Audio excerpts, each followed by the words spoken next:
మజ్జిగ పులుసు చేశారండి. ఎండాకాలం చలువ చేస్తుంది, మంచిగా బాగా టేస్టీగా ఉంటుంది. నేను పలసగా లేకుండా మిడిల్లో కొంచెం జోరుగా వేసుకున్నాను. మీకు కావాలంటే నీళ్ళు వేసుకొని కలుపుకోండి. ఫుల్ వీడియో చూడండి, అందులో ఉంది. అన్నంలో వేసుకొని తినండి. ఎండాకాలం బాగా చలువ చేస్తుందండి.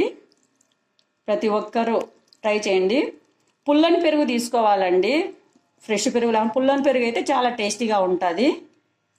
ట్రై చేసి చూడండి. పుల్లని పెరుగు వేసుకుంటే బాగా ఉంటుంది.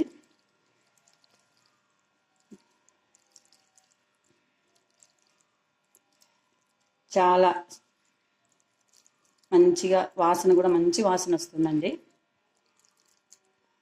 ఎండల కాలం చాలా మంచిదండి ఇది. ఓకే, థ్యాంక్ యూ అండి.